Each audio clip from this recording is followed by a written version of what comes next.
Good day mga kabarangay, and welcome to the Lecture 4 of the Alert to Orientation Module, Setting Up Warning and Response Systems. So sa Lecture 3, natutunan na po natin kung paano tukuyin ang mga early indicators at possible conflict issues sa ating mga komunidad. Ibig sabihin, alam na natin kung ano ang mga warning signs na dapat bantayan sa barangay. Ngayon naman, ang question natin ay ito. Kapag nakita na natin ang mga warning signs, ano na ang gagawin natin?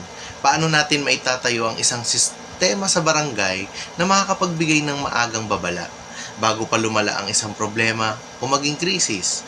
Dito papasok ang EWPR framework. Sa lecture na ito, tatalakayin natin ang 6-step EWPR implementation framework.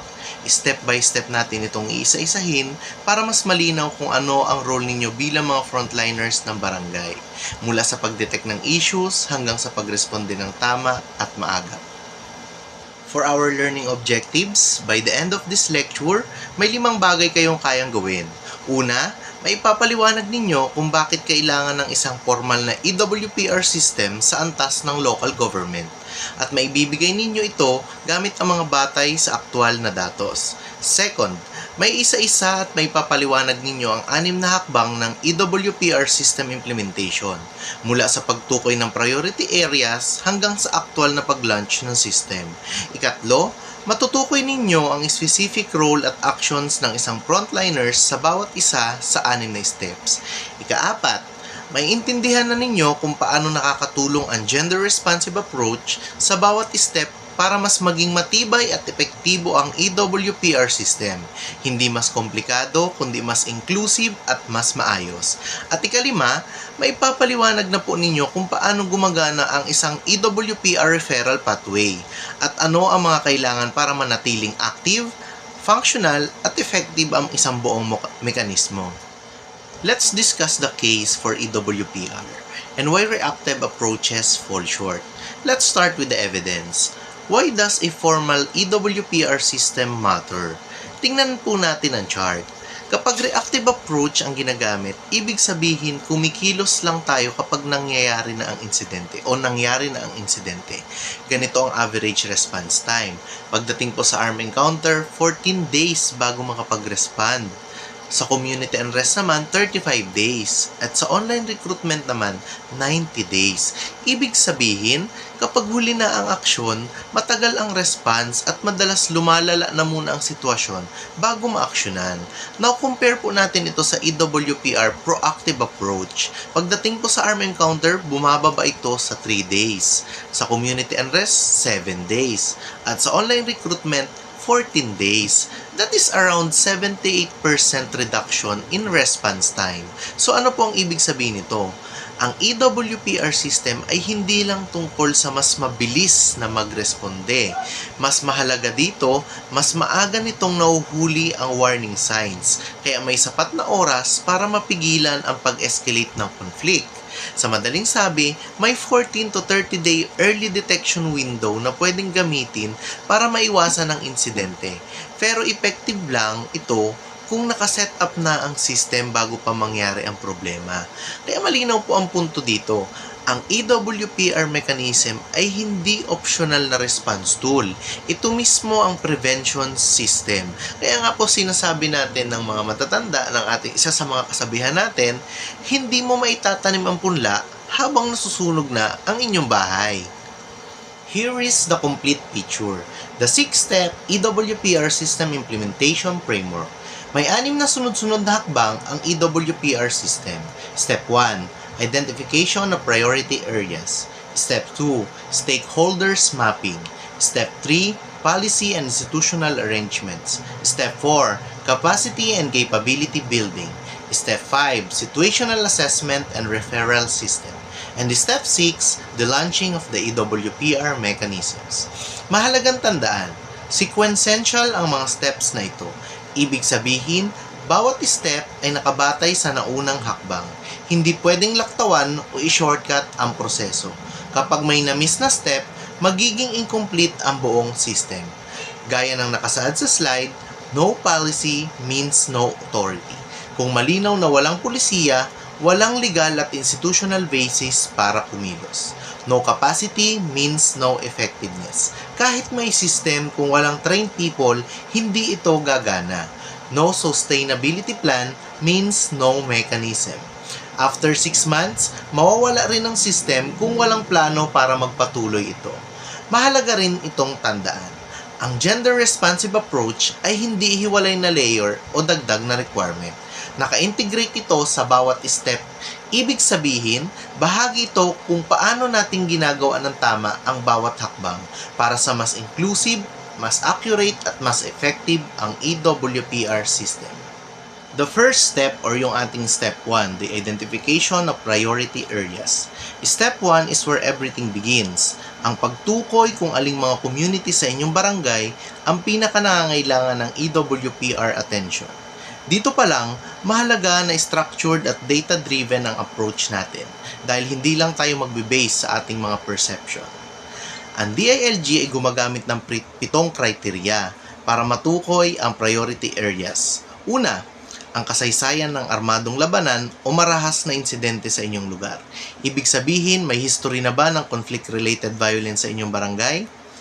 Pangalawa, ang presensya ng state at non-state armed actors. May documented presence ba ng armed groups o related influence sa area? Pangatlo, ang kasalukuyan o potensyal na conflict. Hindi lang yung active conflict, kundi pati yung mga sitwasyon na posibleng sumabog pa lang.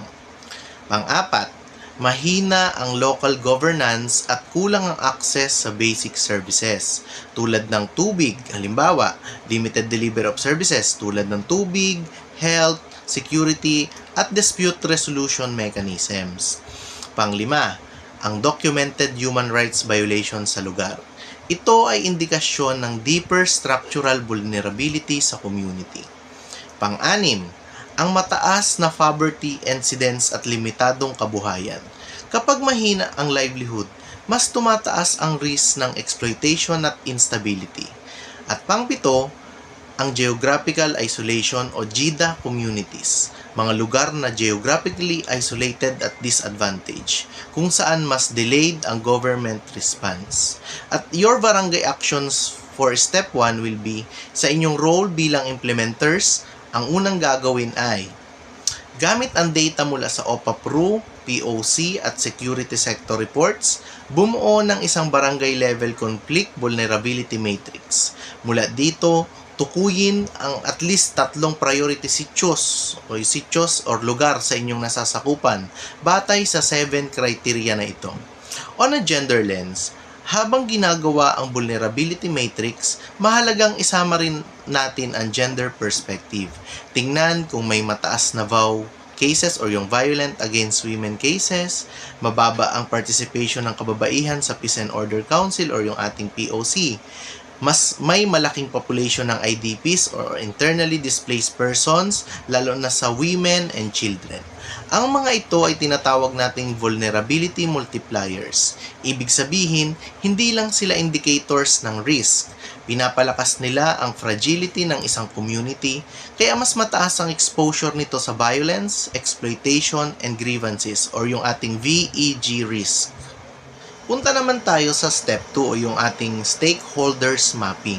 Step 2 is where we identify kung sino-sino ang lahat ng mga makakatulong natin sa EWPR system at malinaw kung ano ang role ng bawat isa. Dito, ang mindset natin ay simple. Hindi ito solo work. Coordination system ito. Ang una nating tanong, who are the stakeholders? Una, ang government agencies like LGU, DILG, PNP, AFP, DSWD, DepEd, DOH, and so on and so forth, sila ang nagbibigay ng policy direction, security support, at social services response. Pangalawa, ang Peace and Order bodies, Peace and Order Council, Disaster Risk Reduction and Management Council, Barangay Peace and Order Committee, at yung mga lupong tagapamayapa. Sila ang core coordination and response mechanisms sa barangay. Pangatlo, ang civil society at faith-based groups tulad ng NGOs at church organizations. At pang-apat, ang community leaders, mga purok leaders, elders at informal influencers sa barangay. Panglima, ang women's and youth sectors kabilang ang sangguniang kabataan at women's organizations. At panghuli, ang private sector lalo na kung may mga impact sila sa livelihood, employment o local stability. Important reminder sa gender requirement. Isa ito sa pinaka-critical na prinsipyo sa Step 2. Ito ay ang Republic Act 9710 or ang Magna Carta of Women. Ito ay nagtatakda ng at least 40% representations ng kababaihan sa lahat ng government councils at peace and order bodies, kabilang ang POC at BPOC. Hindi po ito optional. Hindi ito God compliance checkbox lamang. Ito ay functional requirement ng EWPR system. Bakit po? Dahil ang kababaihan ay may access sa community level information at early warning signals na madalas hindi nakikita ng male-dominated structures. Kapag kulang ang representations, may blind spot ang system. Ang magiging action nyo po for barangay action for Step 2, bilang mga implementers, ang gagawin ninyo ay pag-aralan ang mandates ng bawat stakeholder, i-clarify ang roles para maiwasan ang duplication of work, gamitin ang existing mechanisms tulad ng POC, DRRMC, at BPOC bilang coordination hubs. I-document ang stakeholder map at i-update po ito at least once a year. Step 3 is about grounding your EWPR system sa tamang legal at policy framework. Ibig sabihin, hindi lang ito operational system. Dapat malinaw din kung ano ang legal basis, authority, at institutional support nito. On the 6 main policy foundations of EWPR, meron po tayong 6 na pangunahing policy at legal basis sa ating EWPR system.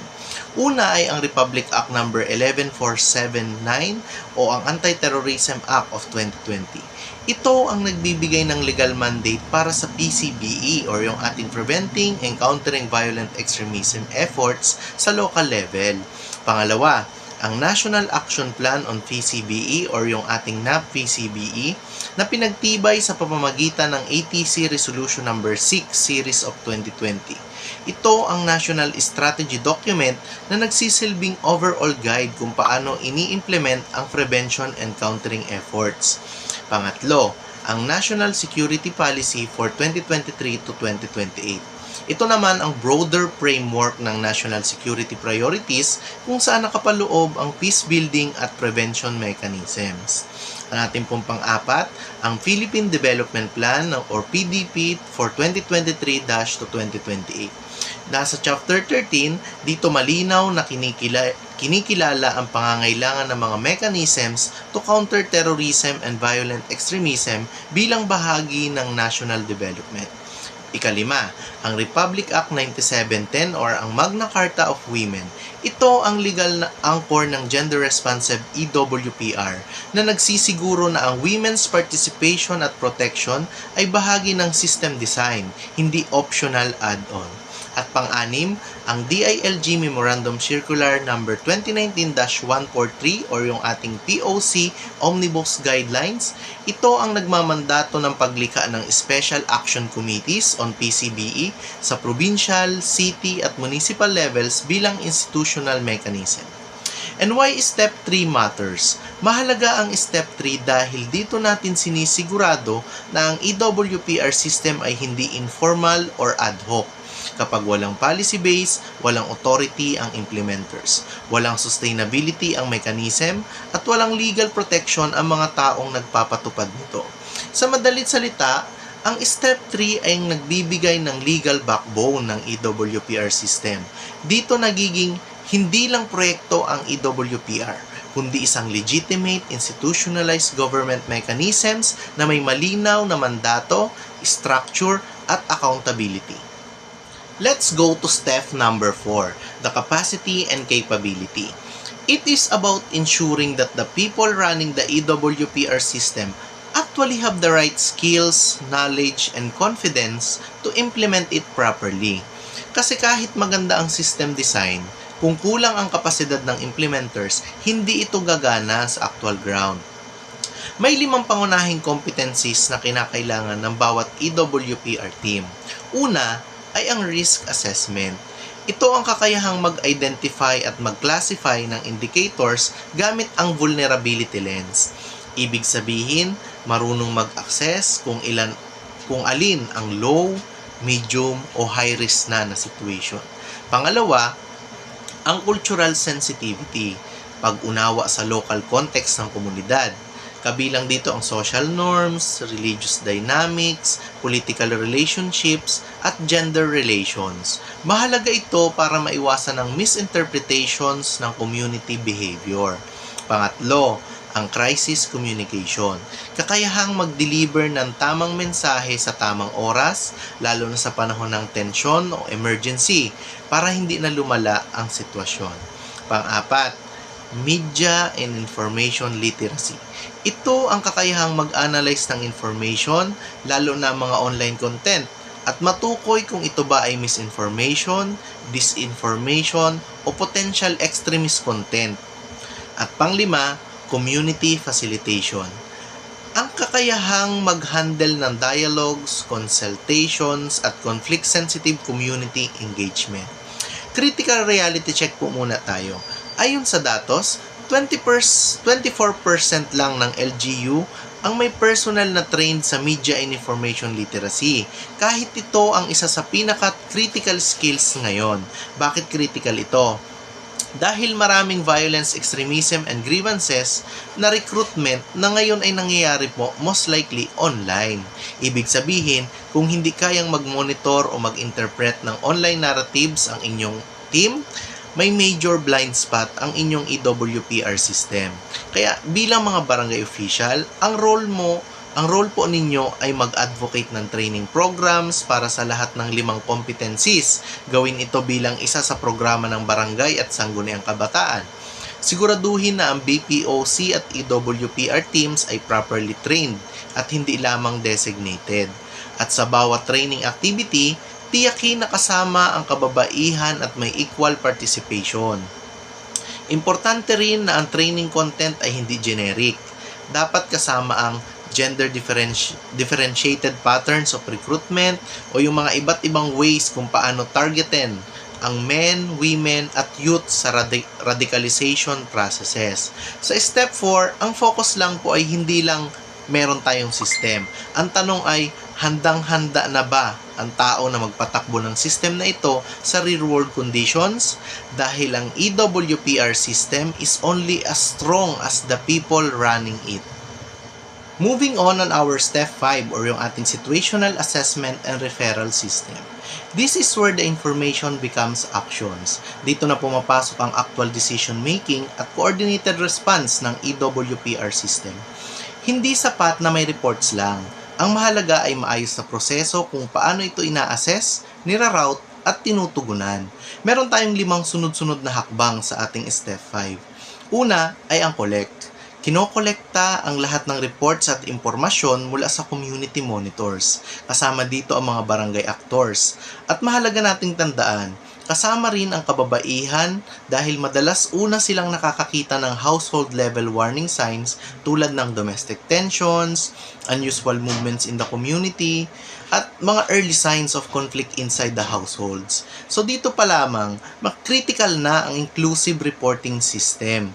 Pangalawa, validate. Dito, pumapasok ang BPOC or yung Barangay Peace and Order Committee. Sila ang nagre-review at nagva-validate ng impormasyon para masigurong accurate ito. Gamit ang conflict-sensitive lens, tinatanong sino ang apektado, ano ang possible implications, may immediate risk ba o escalation potential ba ito. And pangatlo, analyze. Sa stage na to, ina-analyze natin ang impormasyon. I-classify ito. Indicator lang ba ito o isa na itong active conflict issue? Kasabay nito, tinitake note ang severity level at tinutukoy kung anong ahensya ang dapat ma-involve. Pang-apat, refer. Kapag malinaw na ang analysis, ire-refer na ang case sa tamang ahensya. Sa PNP kung may peace and order concerns o criminal elements. Sa AFP naman kung may mga security-related or armed group implications na. Pagdating sa DSWD, kung may mga social welfare at protection concerns. Doon naman sa ating LGU mechanisms, kasama ang DILG, ito naman ay para sa coordination at government's response. Tandaan lang po natin na ang prinsipyo dito is right issue, right agency at the right time. Panglima, respond. Dito na magmobilize ng coordinated response ang system. Mahalaga na ang mga documented actions, may clear outcomes, at gumagamit ng sex disaggregated data para makita kung sino ang pinakaapektado. At pagkatapos, ang findings ay ibinabalik sa monitoring system para sa continuous learning. Dito po sa Critical Gender Sensitivity Referral Rule, mahalagang tandaan anumang ulat na may kinalaman sa gender-based violence, sexual violence, trafficking, o threats laban sa mga women leaders ay hindi idadaan sa isang channel lamang. Dapat itong i-route sa standard EWPR chain at sabay sa Barangay Vaudes at MSWDO. Hindi ito either or. Ito ay parallel referral system. Sabay, hindi pumipili. Sa step 5, ang goal ay hindi lang mabilis na response. Ang goal ay accurate, coordinated, at gender-responsive decision-making system mula sa unang report hanggang sa final action. Now, let's go to the step 6 or ating final stage. Dito na natin opisyal na inilulunsad at pinafa-functions ang EWPR system. Ibig sabihin, hindi na siya plano o framework lang. Operational na siya sa barangay level. Pero mahalaga nating tandaan, ang launch ay hindi ending. Ito ang start ng actual implementation. At sa mga implementation na ito, meron tayong mga ilang kinakailangan or dapat nating consider. Unang-una, mga documentation systems. Kailangan natin ng standardized documentation para consistent ang reporting. Kabilang dito ang mga standard reporting templates na may required fields para sa sex at age of affected persons. Mga field identification cards para sa community monitors. At mga incident documentation forms na may specific sections para sa GBV cases na nakalink sa inyong Vaudes system. Mahalaga ang mga ito para maging complete, comparable, at usable ang inyong mga datos. Ikalawa, ang ating mga communication equipment. Para gumana ang system on the ground, kailangan din ng reliable communication tools. Ano-ano mga ito? Siguro mga radios para sa remote at GIDA barangays. Mobile phones na may updated emergency contact numbers at anonymous reporting channels para sa mga community members na natatakot mag-report dahil sa retaliation risk. Ang principle dito ay accessible at safe reporting for all. Ikatlo, ang monitoring protocols. Kailangan din ng malinaw na operating procedures, SOPs per indicator category, updated natin every quarter. A complete referral directory na may contact details ng lahat ng relevant agencies kasama ang MSWDO at Barangay Vaudes at isang regular monitoring schedule na consistent ang sex disaggregated reporting. Ibig sabihin, tuloy-tuloy ang tracking, hindi one-time reporting lang. Ika-apat, sustainability measures. Para hindi mawala ang system after launch, kailangan ng long-term support. May EWPR budget line sa AIP at PAPSLAN po ninyo. Integration sa existing structures tulad ng DRRMC at POC. At annual review mechanisms na sinusukat hindi lang output, kundi pati women's participation rate. On a critical reminder, isang mahalagang prinsipyo sa Step 6, ang system na nalalunch pero hindi nasusustain ay babagsak sa loob lang ng 6 na buwan. Kaya dapat ang design ay hindi lang para sa launch, kundi para sa long-term functionality at institutional survival. Dito po sa Step 6, ang EWPR system becomes real. Pero ang tunay na success ay hindi nasa launch day, kung gaano siya katagal, katatag, at consistent na gumagana sa inyong mga barangay.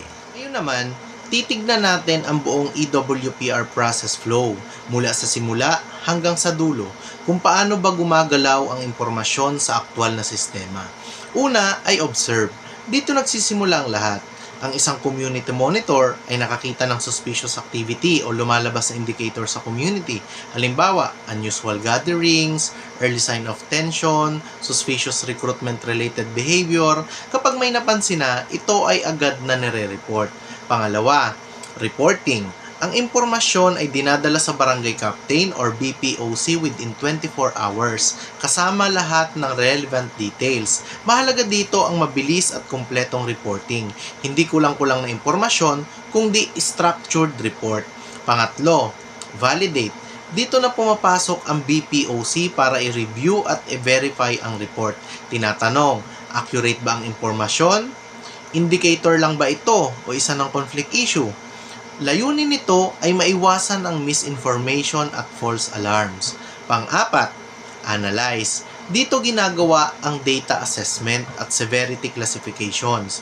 Tinatanong, gaano kaseryoso ang sitwasyon? Ano ang level ng risk? Ano ang ehensya na pinaka-appropriate na mag-handle? Dito nagiging decision point ang impormasyon. Pang-lima, refer. Kapag na-classify na ang impormasyon, ito ay niraroute sa tamang ahensya. Sa PNP, kung peace and order or criminal concerns. Sa AFP, kung may security or armed group implications. Sa DSWD, kung social protection ba o welfare concerns. Pagdating naman po sa mga mekanismo, sa DILG at LGU, para naman sa coordination at government response. Ang principle po dito ay right case, right agency, at right urgency. Sa feedback looping or the learn and improve, pagkatapos ng response, hindi natatapos ang proseso. Ang mga resulta ay dinodocument, sinusuri ng POC, at ginagamit para i-update ang monitoring priorities at SOPs. Ibig sabihin, ang EWPR system ay learning system na nag-i-improve siya based sa actual field experience. Kasama rin sa post-incident review ang sex disaggregated data para makita kung paano naapektuhan ang kababaihan, kalalakihan at kabataan. Ang EWPR process flow ay hindi linear lang.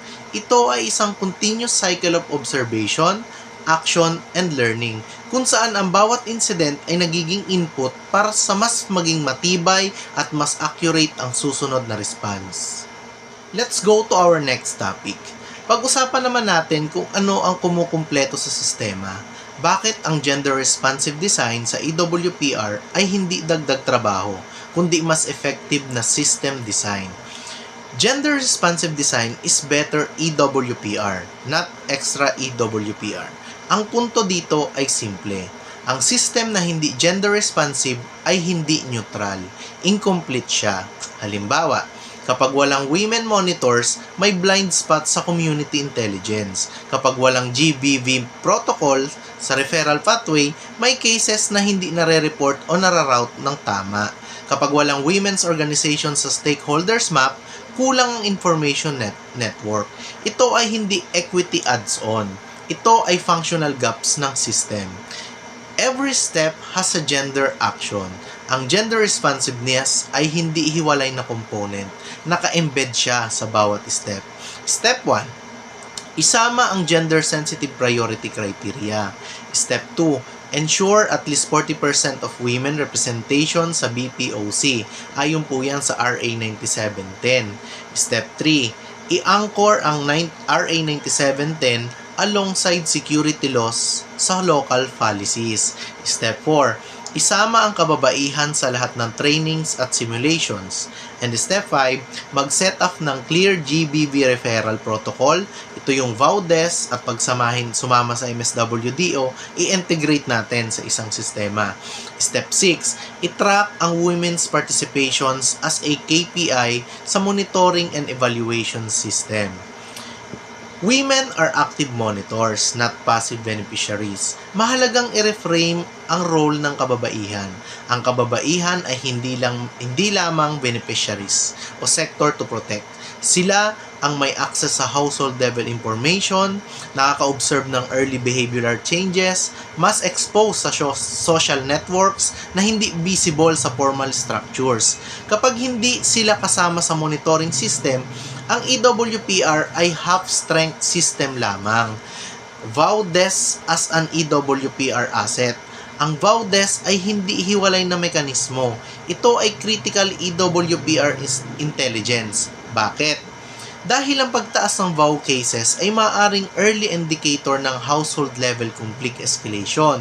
Madalas itong may connection sa coercive control behaviors na nauuna sa mas malawak na violence patterns. Kaya dapat may formal coordination protocol sa pagitan ng VOW-DES, EWPR monitoring system at referral pathways o yung ating mga BPOC.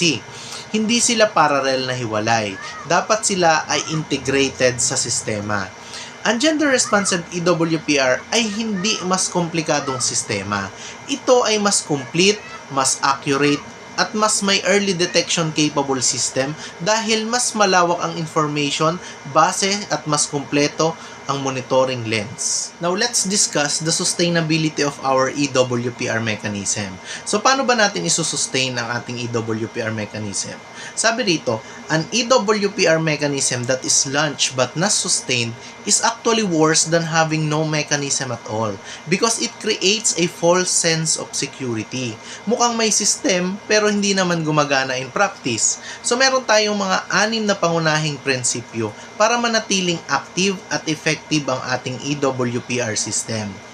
Una, regular review and SOP updates. Kailangan ang regular review ng system, ideally every quarter. Dito, tinitignan kung gumagana ba ang protocols in actual cases. Kailangan ba ng adjustment sa ating mga standard operating procedures? Natutugunan ba ang 40% women's participations na target sa structures tulad ng Barangay Peace and Order Council? Ang system ay dapat dynamic, hindi static. Ikalawa, institutionalized funding. Hindi pwedeng nakaasa lang sa goodwill o temporary support. Kailangan ng dedicated budget line sa AIP or annual investment plan at integration sa POPs plan. Kapag walang budget, kahit maganda ang design, hindi po ito tatagal. Ikatlo, interoperability. Ang EWPR system ay hindi stand-alone. Dapat ito ay nakakonect at nakikipag-coordinate sa POC, DRRMC, VOW-DES, at ang goal po dito ay coordination, not duplication. Ika-4, for the monitoring and evaluation, kailangan ng clear performance tracking. Kasama dito ang mga key performance indicators, mga regular reporting, at submission dun sa mga DILG offices natin. Importante rin ang tracking ng women's participation rates bilang core indicator ng system quality.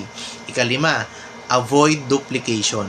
Ang EWPR system ay hindi dapat gumagawa ng parallel structures. Sa halip, palakasin natin ang existing mekanismo natin, i-integrate natin ang functions, iwasan ang redundancy sa reporting at coordination. Efficiency, hindi duplication ang ating goal. Number 6, ika-6, inclusive participation. Ang system ay dapat accessible sa lahat. Kabilang dito ay mga kababaihan at kalalakihan, mga kabataan at matatanda, persons with disabilities, at iba't ibang cultural or ethnic groups. Ang inclusivity ay hindi optional. Ito ay design requirement ng effective EWPR system. Dito po, ang sustainability ng EWPR system ay hindi lang tungkol sa launch. Ito ay tungkol sa consistency, funding, integration, at inclusive participation over time. Dahil ang tunay na strength ng EWPR ay hindi nasa pagkakagawa nito, kundi sa mga nagpapatuloy nito sa aktual na barangay operations. Now, let's take a look on the evidence and Mimaropa targets. In the EWPR implementation, where we are and where we are going. Nasaan na ba tayo at saan na ba tayo papunta? Tignan natin ang overall progress ng EWPR implementation from both sa national level at sa direksyon ng Mimaropa. On the national progress overview, noong 2020, mayroon lamang 42 LGUs na may operational EWPR mechanism sa buong bansa. Noong 2023, umakyat ito sa 412 LGUs at ang target para sa 2024 ay 600 LGUs. Ibig sabihin nito, ang EWPR system ay hindi na pilot initiative lamang. Isa na itong rapidly scaling national program.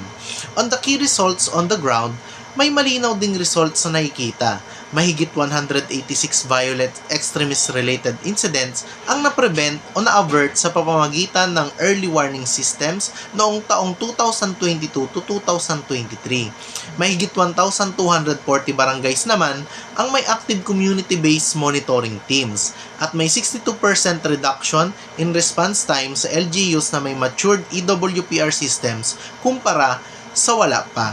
Ano ang ibig sabihin nito? Kapag maayos ang EWPR system, bumibilis ang response at bumababa ang escalation risk.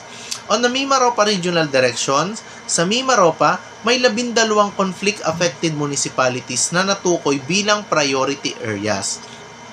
Ang target ng DILG Mimaropa ay magkaroon ng operational at gender-responsive EWPR mechanism sa lahat ng 5 probinsya bago matapos ang taong 2026. Ibig sabihin, ang expectation ay hindi lamang may EWPR, kundi lahat ng EWPR bodies ay nakakatugon sa 40% women participation requirement, lahat ng municipalities ay may VAUDES at BPOC coordination protocol, at lahat ng incident reports ay gumagamit ng sex at age disaggregated data.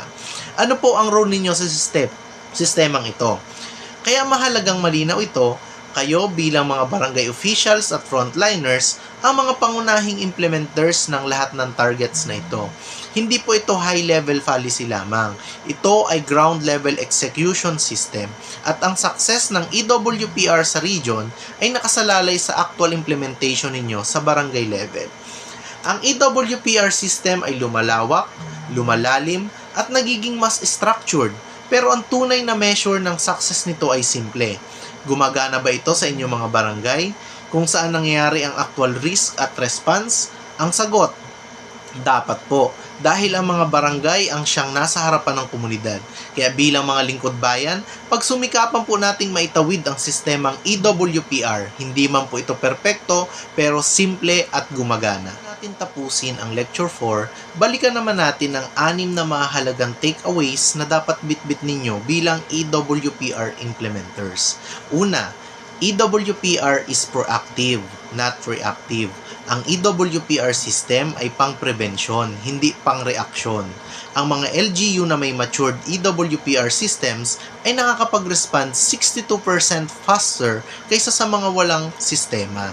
Ibig sabihin, ang maagang pagtuklas ay literal na nakakapagligtas ng mga buhay.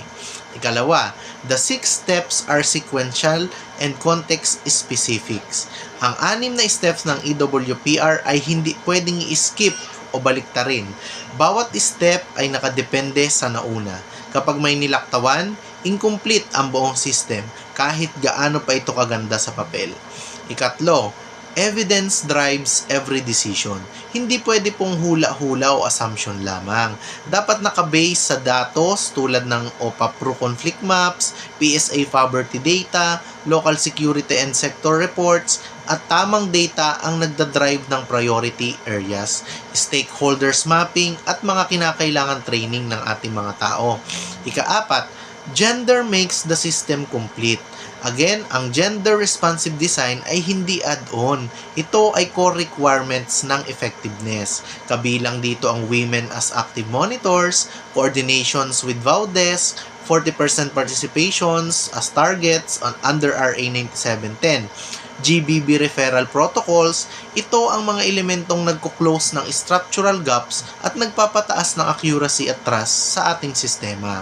Ikalima, you are the system integrators. Hindi lang kayo implementers, kayo ang tulay ng buong sistema, mula community intelligence hanggang government response. Kayo ang nagsisynchronize ng barangay reporting, municipal coordination, at agency response. Sa madalit sabi, kayo ang nagpapaandar ng EWPR network, lalong-lalo na sa inyong mga barangay.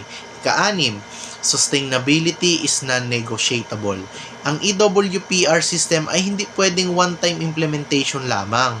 Kung walang institutionalized funding, regular review, integration sa POC at DRRMC, ang system ay babagsak within 6 to 12 months. Kaya ang mindset po natin dapat ay build for the long term, not from day one only. On my final message, EWPR system ay hindi lang framework. Ito ay isang operational responsibility at ang success ninyo ay nakasalalay sa kung paano ito isasalin mula plano patungo sa aktwal na aksyon sa inyong mga barangay level. Ang mga sources para sa lahat ng data at frameworks na ginamit sa lecture na ito ay makikita sa ating slide 16 at 17. Maaari ninyo itong balikan at pag-aralan ng mas mabuti sa inyong sariling oras. Dito nagtatapos ang lecture 4 at ang buong Alerto Orientation Module. Maraming salamat sa inyong aktibong pakikilahok at dedikasyon sa ating buong training. Ang mahalagang tandaan, ang EWPR system ay hindi nagtatapos sa training room na ito. Nagsisimula ito sa aktwal na komunidad. Ang inyong komunidad ay nagiging mas ligtas hindi lang dahil may sistema, kundi dahil may mga taong handang mag-monitor, mag-ulat at kumilos ng tama at maaga. Ngayon, sa inyong mga barangay, inyo pong i-apply sana ang ating mga natutunan. Monitor consistently, report promptly, coordinate properly, at higit sa lahat, panatiliing alerto at handa ang inyong komunidad. Maligayang pagbabalik po sa inyong mga komunidad at tandaan natin, ang EWPR system ay kasing lakas ng mga taong nagpapatupad nito at kayo ang simula ng sistemang iyon. Muli po, LGOO2 Angelo L. Capistrano, nagsilbing SK Chairman, naging Barangay Kagawad at ngayon naman po'y Lingkod Bayan. Saludo po ako sa tapang at malasakit ng ating mga frontliners. Mabuhay po kayo and congratulations po sa inyong lahat.